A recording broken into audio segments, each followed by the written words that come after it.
नमस्कार साथियों, बहुत बहुत स्वागत है आपका आज के इस वीडियो में। मैं हूं अभिषेक अवस्थी और आप देख रहे हैं शिक्षा टाउन। साथियों, यूपी एलटी ग्रेड की वैकेंसी आ चुकी हैं और 28 जुलाई से फॉर्म फिल होना भी शुरू हो चुके हैं। आज के इस वीडियो में हम चर्चा करेंगे कि सोशल साइंस यानी कि जो सामाजिक विज्ञान है, तो उसमें कौन कौन से कैंडिडेट अप्लाई कर सकते हैं, यानी कि जो एलिजिबिलिटी क्राइटेरिया है वो क्या है, क्या एजुकेशनल क्वालिफिकेशन होनी चाहिए, सब्जेक्ट कॉम्बिनेशन क्या होना चाहिए। इसके अलावा जो एग्जाम का सिलेबस इस बार चेंज हुआ है, तो नया सिलेबस क्या है उस पर हम लोग चर्चा करेंगे। और अदर स्टेट के जो कैंडिडेट हैं क्या वो अप्लाई कर सकते हैं, तो इन सभी बातों पर हम लोग चर्चा करने वाले हैं आज के इस वीडियो में। तो चलिए शुरू करते हैं। साथियों, अगर हम लोग बात करते हैं सामाजिक विज्ञान में कुल सीटों की, तो सामाजिक विज्ञान में जो कुल सीटें हैं उनकी संख्या है 701, यानी कि जो टोटल पोस्ट हैं आपके सामाजिक विज्ञान में वो है 701, जिनमें मेल यानी कि जो पुरुष वर्ग की सीटें हैं वो है 561 और महिला वर्ग की जो सीटें हैं वो है 140। तो कुल जो है 701 जो है पद हैं आपके सामाजिक विज्ञान के अध्यापक के लिए। अगर अदर स्टेट की कैंडिडेट की बात करें, जो अन्य राज्यों के अभ्यर्थी हैं, यानी कि ऐसे अभ्यर्थी, ऐसे जो है कैंडिडेट जो कि उत्तर प्रदेश से बाहर के हैं, क्या वो इस एलटी ग्रेड के एग्जाम में भाग ले सकते हैं, क्या वो फॉर्म फिल कर सकते हैं? जी हाँ, बिल्कुल कर सकते हैं। यानी कि जो अन्य राज्य के अभ्यर्थी हैं वो भी इस फॉर्म को फिल कर सकते हैं, बस उनको कोई भी आरक्षण का लाभ नहीं मिलेगा। यानी कि आप किसी भी रिजर्व कैटेगरी से आएंगे फिर भी आपको जनरल कैटेगरी की जैसे ही ट्रीट किया जाएगा अगर आप अदर स्टेट से आते हैं तो फॉर्म फिल कर सकते हैं, ये अच्छी बात है। आप किसी भी राज्य के हैं, आप फॉर्म को भर सकते हैं, एग्जाम भी दे सकते हैं और अगर आप सिलेक्ट हो जाएंगे तो आप जॉब भी कर पाएंगे। बस आपको किसी प्रकार के आरक्षण का लाभ जो है वो नहीं मिलेगा, आपको एज ए जनरल कैंडिडेट जो है वो ट्रीट किया जाएगा। साथियों, फॉर्म की अगर हम लोग डेट की बात करें तो फॉर्म जो है वो कल यानी कि 28 जुलाई 2025 से भरना शुरू हो चुके हैं और 28 अगस्त 2025 तक आप फॉर्म को फिल कर सकते हैं। तो फॉर्म की जो डेट है वो है 28 जुलाई 2025 से 28 अगस्त 2025 तक। इसके अलावा अगर हम लोग एग्जाम की डेट की बात करें तो जो संभावित डेट है एग्जाम की वो है नवंबर 2025 आपके प्री एग्जामिनेशन के लिए। यानी कि जो आपका प्रारंभिक परीक्षा होगी, आपका जो प्री एग्जाम होगा वो नवंबर 2025 में हो सकता है। वहीं पे अगर हम लोग मेंस एग्जाम की बात करें तो वो मार्च 2026 में हो सकता है और ये संभावित तिथि है, ये संभावित जो है तिथि है, यानी कि एक्सेप्टेड जो है ये डेट है। आगे क्लियर होगा कि मेंस आपका कब होना है। फिलहाल अभी तक की जो जानकारी है उसके अनुसार नवंबर 2025 में आपका प्री एग्जाम हो सकता है और आपका मार्च 2026 में जो मेंस का एग्जाम है वो हो सकता है। और सबसे महत्वपूर्ण बात कि जो अदर स्टेट के कैंडिडेट हैं वो भी इस फॉर्म को भर सकते हैं, वो भी इस फॉर्म को फिल कर सकते हैं। आगे बढ़ते हैं। अब अगर हम लोग एजुकेशनल क्वालिफिकेशन की बात करें तो साथियों, एजुकेशनल जो क्वालिफिकेशन है उसमें आपका ग्रेजुएशन प्लस बीएड होना चाहिए।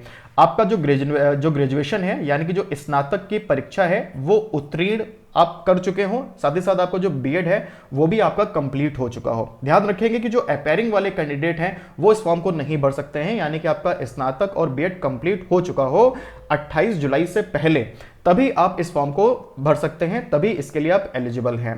साथ ही साथ इसमें यह भी बताया गया है कि अगर आप सोशल साइंस में जो है वो अप्लाई करना चाहते हैं, सामाजिक विज्ञान की जो वैकेंसीज हैं उसमें अगर आप भाग लेना चाहते हैं तो ग्रेजुएशन में आपके पास इन चारों में से कोई 2 सब्जेक्ट होना अनिवार्य है, यानी कि हिस्ट्री, ज्योग्राफी, पॉलिटिकल साइंस और इकोनॉमिक्स, इतिहास, भूगोल, राजनीति विज्ञान और आपका जो अर्थशास्त्र है, इनमें से कोई 2 विषय आपके पास में ग्रेजुएशन में होने आवश्यक हैं। तो इनमें से कोई अगर 2 विषय आपके पास ग्रेजुएशन में हैं तभी आप जो है इस फॉर्म को फिल कर पाएंगे, तभी आप सोशल साइंस की जो वैकेंसी है उसके लिए एलिजिबल माने जाएंगे।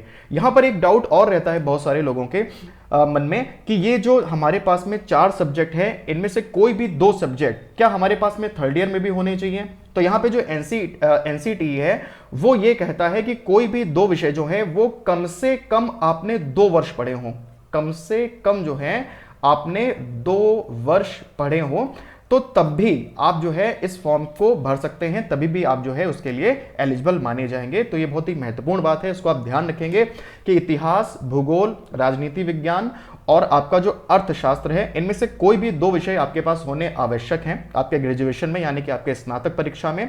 और साथ ही साथ उन विषयों को आपने कम से कम 2 वर्ष जरूर पढ़ा हो, यानी कि फर्स्ट ईयर सेकेंड ईयर में अगर आपने पढ़ा है, मान लीजिए कि थर्ड ईयर में वो एक कोई सब्जेक्ट हट गया, तभी भी कोई दिक्कत नहीं है, तभी भी आप फॉर्म भर पाएंगे।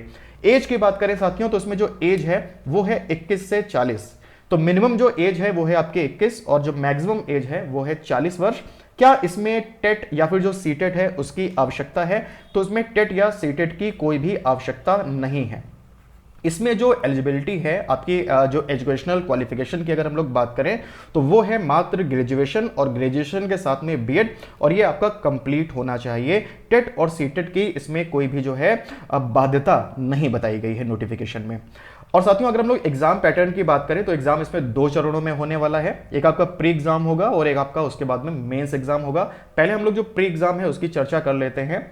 तो जो आपका प्री एग्जाम होगा यानी कि जो आपकी प्रारंभिक परीक्षा होगी उसमें कुल 150 प्रश्न पूछे जाएंगे।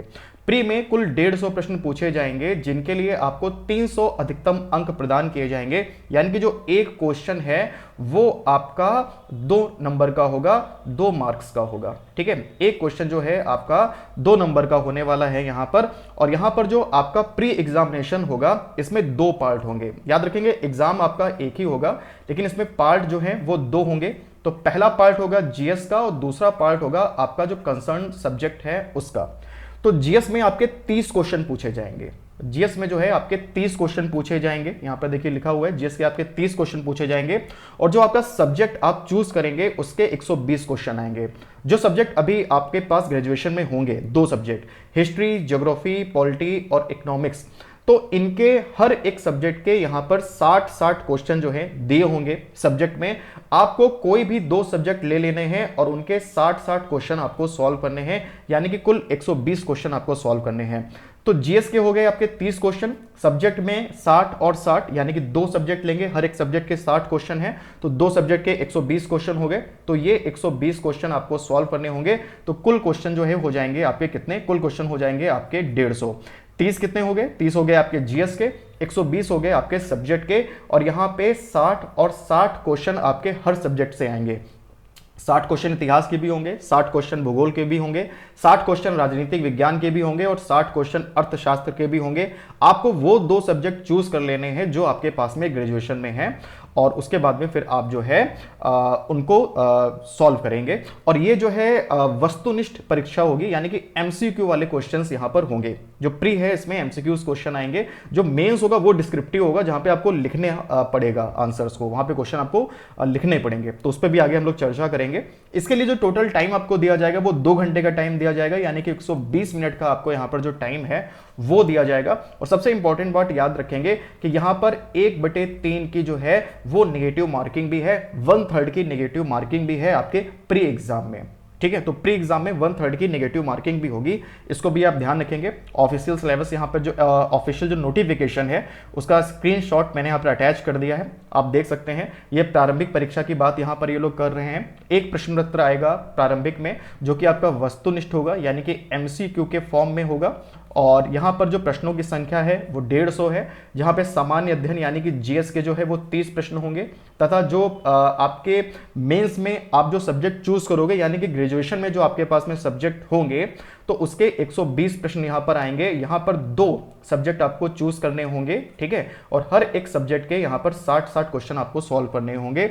और इसके लिए जो है टोटल जो आपको अंक प्रदान किए जाएंगे अधिकतम वो है 300। समय जो है वो है आपके पास 2 घंटे का। तो प्रथम चरण की जो परीक्षा है वो वस्तुनिष्ठ है, यानी कि एमसीक्यू वाली है। यहाँ पे लिखा हुआ है कि जो मुख्य विषय होगा आपका उसमें 4 खंड होंगे, जिसमें भूगोल है, इतिहास है, अर्थशास्त्र है और आपका जो नागरिक शास्त्र है। तो ये विषय आपके यहाँ पे सम्मिलित किए जाएंगे। और यहाँ पर प्रत्येक जो खंड है उसमें 60 प्रश्न होंगे, जिनमें से ये जो 4 खंड होंगे इनमें से कोई 2 खंड जो है वो आपको जो है लेने हैं और उनके क्वेश्चन आपको सॉल्व करने हैं। आगे बढ़ते हैं, हम लोग मेंस की बात करते हैं। साथियों, जो मेंस आपका एग्जाम होगा उसमें कुल जो है वो 20 क्वेश्चन आपसे जो है वो पूछे जाएंगे। कुल 20 प्रश्न जो है आपसे पूछे जाएंगे, जिनके लिए आपको अधिकतम 200 अंक प्रदान किए जाएंगे।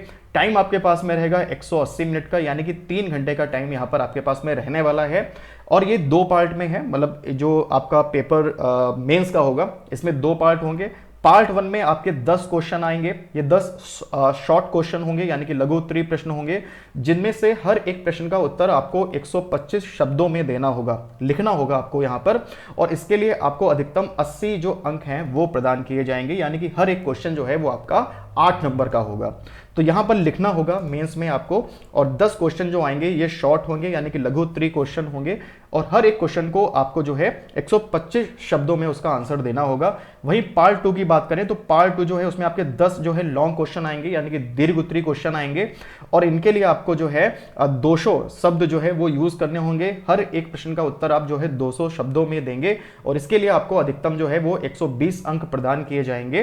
तो ये आपका जो मेंस है कुछ उसका जो है प्रारूप इस तरह से रहने वाला है। लेकिन फिलहाल पहले हम लोग प्री पे फोकस करेंगे, क्योंकि जब हम प्री क्वालिफाई कर लेंगे तभी हम मेंस के लिए आगे जाएंगे।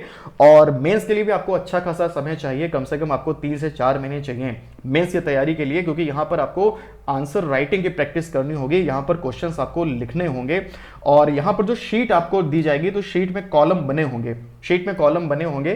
तो उसी कॉलम में जब आप लिखोगे तो आपको ये पता चल जाएगा कि अब हमारा जो क्वेश्चन है वो 125 शब्दों का हो गया है, या अब हमारा जो क्वेश्चन है वो 200 शब्दों का हो गया है। तो कॉलम उसमें बन के आता है। ठीक है, आगे बढ़ते हैं। यहाँ पे आप देख सकते हैं कि ऑफिशियल नोटिफिकेशन जो है वो मैंने अटैच कर दी है, तो इसमें इन्हीं चीज़ों को आप पढ़ भी सकते हैं जो चीज़ें मैंने भी आपको बताई।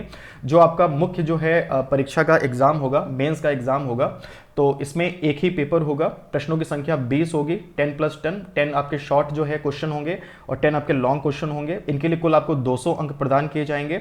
शॉर्ट क्वेश्चन के लिए 80 अंक हैं, लॉन्ग क्वेश्चन के लिए 120 अंक हैं, और 3 घंटे का समय जो है वो आपको प्रदान किया जाएगा इसके लिए। अब कुछ महत्वपूर्ण जो बातें हैं उन पर भी हम लोग डिस्कस कर लेते हैं। क्या इस जो है एग्जाम में प्री और मेंस के बाद में कोई इंटरव्यू भी होगा? तो जी नहीं, कोई भी इंटरव्यू इसमें जो है वो नहीं होगा। क्या इसमें नेगेटिव मार्किंग है? तो 1/3 की नेगेटिव मार्किंग भी है, लेकिन ये केवल प्री में होगी नेगेटिव मार्किंग। क्या इसमें कोई जो है क्वालिफाइंग मिनिमम स्कोर भी है? मिनिमम क्वालिफाइंग स्कोर है, हाँ बिल्कुल है।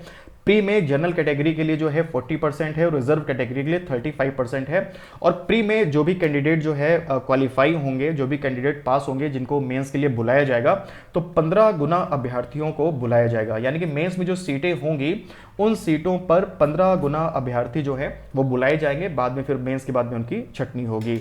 एडिशनल सब्जेक्ट अगर आपके पास में कोई ग्रेजुएशन में है, जैसे कि बहुत सारे लोगों का सब्जेक्ट कॉम्बिनेशन नहीं बनता है, वो लोग बाद में किसी एक सब्जेक्ट से ग्रेजुएशन कर लेते हैं, तो क्या वो इसके लिए एलिजिबल होंगे?